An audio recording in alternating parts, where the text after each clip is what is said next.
आप सभी को जय श्री कृष्णा। आपका दिन खुशी से बीते, इसी प्रार्थना के साथ आज की वीडियो की शुरुआत करते हैं। हम लोग पावन वैशाख मास का महात्म्य पढ़ रहे थे, उसी को आगे बढ़ाते हुए आज 21वें अध्याय में प्रवेश करेंगे। बोलिए विष्णु भगवान की जय, बोलिए भक्त और भगवान की जय। अगर किसी का इससे पहले का अध्याय छूट गया है तो प्लेलिस्ट में जाकर पहले उस अध्याय को सुन लीजिए, फिर इस अध्याय पर आइए। चैनल को सब्सक्राइब जरूर कर लीजिएगा जिससे कि कोई भी वीडियो आपकी ना छूटे। 21वां अध्याय वैशाख मास का महात्म्य सुनने से सर्प का उद्धार। श्रुदेव ने विदेहराज से कहा, जब उस वट वृक्ष के खोखल में रहने वाला सर्प योनि को त्याग कर दिव्य रूप से मस्तक झुकाए हाथ जोड़कर शंख के सामने खड़ा हो गया तो व्याध और ब्राह्मण बड़े असमंजस में पड़ गए। थोड़ी देर तक उस दिव्य रूपधारी पुरुष को देखकर शंख ने पूछा, तुम कौन हो? तुम्हें यह दशा कैसे प्राप्त हुई? सर्प ने कहा, पूर्व जन्म में मैं एक ब्राह्मण था। मैं प्रयाग में रहता था। मेरे पिता थे कुशीद मुनि। उन्होंने मेरा नाम रोचन रखा था। मैं बहुत धनवान था। मेरे कई पुत्र थे। मैं बहुत घमंडी था। बैठा बैठा व्यर्थ की बहुत बकवास किया करता था। बैठना, सोना, सदा नींद में रहना मेरा स्वभाव था। मैं अत्यधिक स्त्री संग करता था और जुआ खेलता था। इधर उधर की हाँकने में मुझे बहुत आनंद आता था। रुपये देकर सूद लेना मेरा व्यापार था। मैं नाम मात्र के शुभ कार्य करता था, वह भी इसलिए कि लोग मेरी निंदा न करें। इस प्रकार मेरे जीवन के अनेक वर्ष बीत गए। एक बार यही वैशाख का महीना था। जयंत नाम के एक ब्राह्मण प्रयाग क्षेत्र में रहने वाले पुण्यशील ब्राह्मणों को वैशाख मास के धर्म सुना रहे थे। स्त्री, पुरुष, क्षत्रिय और शूद्र हजारों श्रोता प्रातः काल के स्नान के बाद विष्णु की पूजा करके प्रतिदिन जयंत की कही हुई कथा सुनते थे। वे सभी पवित्र एवं मौन होकर भगवान की उस कथा में ध्यान लगाए अनुरक्त रहते थे। एक दिन मैं भी कौतूहलवश उन्हें देखने की इच्छा से श्रोताओं की उस मंडली में जा बैठा। मेरे सिर पर पगड़ी बंधी थी, इसलिए मैंने उन्हें नमस्कार भी नहीं किया। साथ ही श्रोताओं से सांसारिक गपशप करके उन्हें बातों में उलझाकर कथा में विघ्न डालने लगा। कभी मैं कपड़े फैलाता, कभी किसी की निंदा करता और कभी जोर से हंस पड़ता था। जब तक कथा समाप्त हुई तब तक का समय मैंने इसी प्रकार बिताया।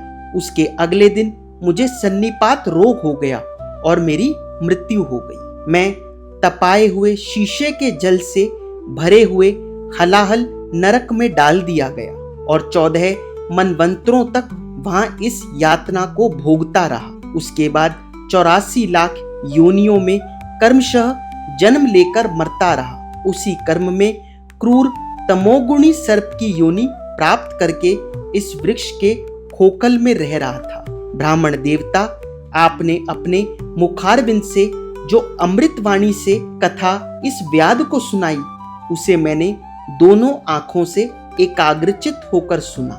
उसे सुनते ही तत्काल मेरे सारे पाप नष्ट हो गए। हे ब्राह्मण, मैं नहीं जानता कि आप किस जन्म के मेरे बंधु हैं, क्योंकि मैंने कभी किसी का भला नहीं किया है, तो भी आपकी मुझ पर कृपा हुई।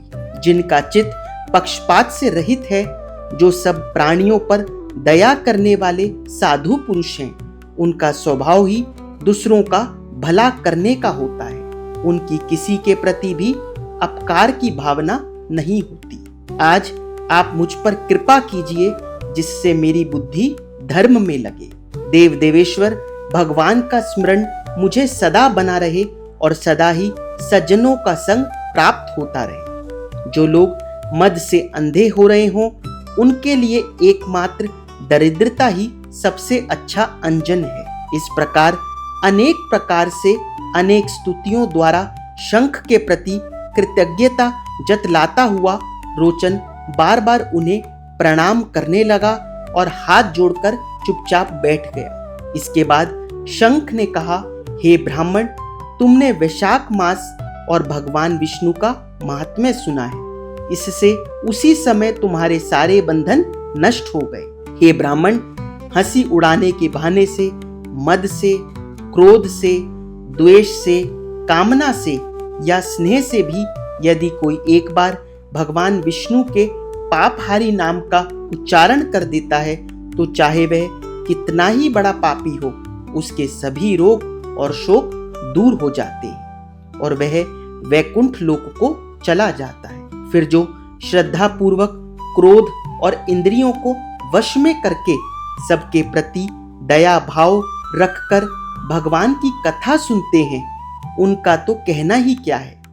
कितने ही मनुष्य केवल एकमात्र भक्ति के बल से भगवान की कथा वार्ता में तत्पर होकर भगवान विष्णु के परम पद को प्राप्त कर लेते हैं, चाहे अन्य सभी धर्मों का उन्होंने त्याग कर दिया हो। प्रेम से या द्वेष आदि से भी जो कोई भगवान की भक्ति करता है वह भी प्राणहारी पूतना की भांति परम पद को पा लेता है। सदा महात्मा पुरुषों की संगति में रहना चाहिए और उन्हीं के विषय में वार्तालाप करना चाहिए। वही वाणी जन समुदाय के पापों के समूह का विनाश करती है, जिसमें भगवान के सुयश का बखान करने की शक्ति है। भले ही वह वाणी व्याकरण की दृष्टि से शिथिल हो, सज्जन उसी वाणी को गाते और कहते रहते हैं। जो भगवान किसी के कष्ट साध्य सेवा नहीं चाहते, केवल एक बार स्मरण कर लेने पर अपना परम प्रकाश में वैकुंठ लोक दे डालते हैं, उन दयालु भगवान को छोड़कर मनुष्य को कहाँ जगह मिलेगी। तुम उन्हीं भगवान नारायण की शरण में जाओ। वे रोग और शोक हर लेते हैं, वे चिंतन करने योग्य हैं, वे अपना प्रचार नहीं करते, वे दया के सागर हैं और भक्त से प्यार करने वाले हैं। हे ब्राह्मण, वैशाख मास के लिए कहे गए इन सब धर्मों का पालन करो। ऐसा करोगे तो प्रसन्न होकर भगवान जगन्नाथ तुम्हारा कल्याण करेंगे। ऐसा कहकर ब्राह्मण शंख चुप होकर व्याध की ओर देखने लगे। तब उस दिव्य पुरुष ने पुनः कहा, ब्राह्मण श्रेष्ठ, मैं धन्य हूँ जो आप जैसे दयालु महात्मा ने मुझ पर कृपा की है। मेरी कुत्सित योनि छूट गई और मैं अब परम गति को प्राप्त हो रहा हूँ। यह मेरे लिए सौभाग्य की बात है। ऐसा कहकर उस दिव्य पुरुष ने शंख की परिक्रमा की और उनकी आज्ञा लेकर वह दिव्य लोक को चला गया। 21वां अध्याय समाप्त हुआ। बोलिए वृंदावन बिहारी लाल की जय। बोलिए खाटू नरेश की जय। आइए अब एक कन्हैया का भजन गाते हैं। करते हैं खुद को कन्हैया, कन्हैया हम तेरे हवाले। करते हैं खुद को कन्हैया, कन्हैया हम तेरे हवाले। तेरे हवाले, तेरे हवाले, तू ही हमको संभाले। कन्हैया हम तेरे हवाले। करते हैं खुद को कन्हैया, कन्हैया हम तेरे हवाले। करते हैं खुद को कन्हैया, कन्हैया हम तेरे हवाले। यतन यतन कर बाग लगाया, अपना समझ कर मैं इतराया।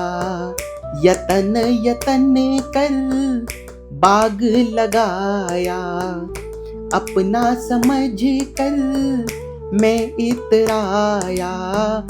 भूल हुई बिसरा दे कन्हैया हम तेरे हवाले।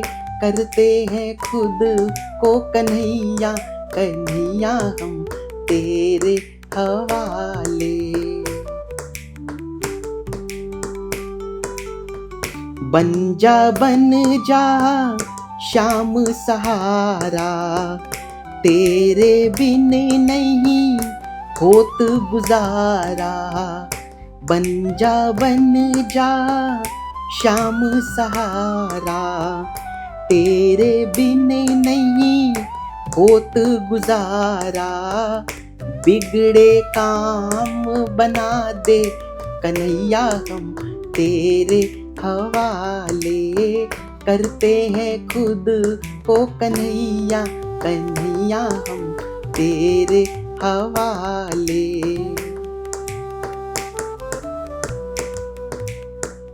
एक प्रार्थना तुमसे हमारी, रहे सलामत ये फुलवाड़ी। एक प्रार्थना तुमसे हमारी, रहे सलामत ये फुलवाड़ी। अपनी दया बरसा दे कन्हैया हम तेरे हवाले, करते हैं खुद को कन्हैया, कन्हैया हम तेरे हवाले।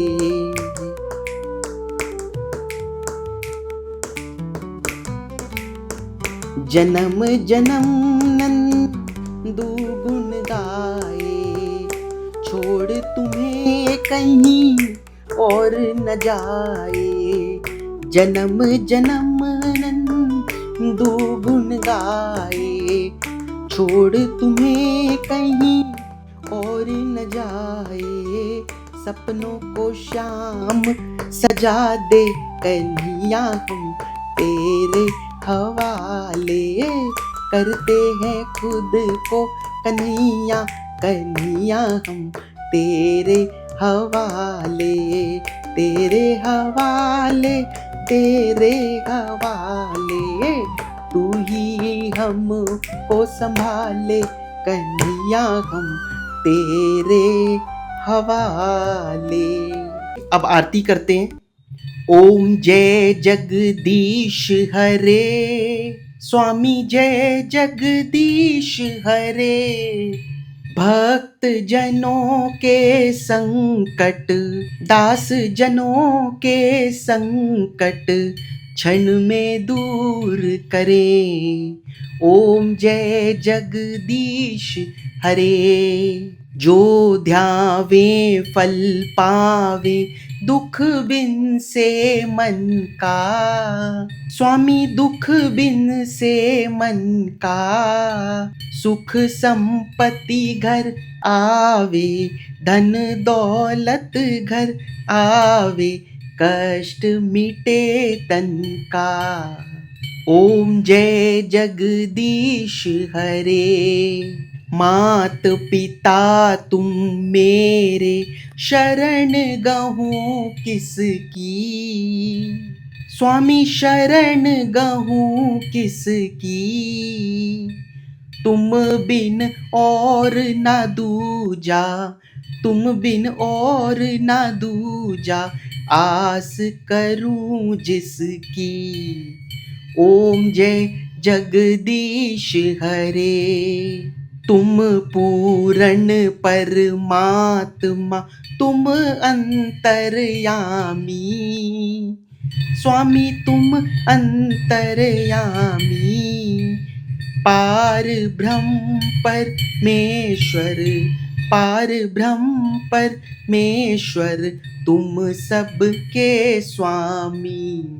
ओम जय जगदीश हरे। तुम करुणा के सागर, तुम पालन करता। स्वामी तुम पालन करता। मैं मूरख खल कामी, मैं सेवक तुम स्वामी, कृपा करो भरता। ओम जय जगदीश हरे। तुम हो एक अगोचर, सबके प्राणपति। स्वामी सबके प्राणपति, किस विध मिलूं दया में, किस विध मिलूं दया में, तुमको मैं कुमती। ओम जय जगदीश हरे। दीन बंधु दुख हरता ठाकुर तुम मेरे। स्वामी रक्षक तुम मेरे। अपने हाथ उठाओ, अपनी शरण लगाओ, द्वार पड़ा तेरे। ओम जय जगदीश हरे। विषय विकार मिटाओ, पाप हरो देवा। स्वामी पाप हरो देवा। श्रद्धा भक्ति बढ़ाओ, श्रद्धा भक्ति बढ़ाओ, संतन की सेवा। ओम जय जगदीश हरे। ओम जय जगदीश हरे। स्वामी जय जगदीश हरे। भक्त जनों के संकट, दास जनों के संकट क्षण में दूर करें। ओम जय जगदीश हरे। बोले विष्णु भगवान की जय, बोले भक्त और भगवान की जय। अगर आप लोगों को वीडियो अच्छी लगी हो तो वीडियो को लाइक और चैनल को सब्सक्राइब जरूर कीजिएगा। जय श्री कृष्ण।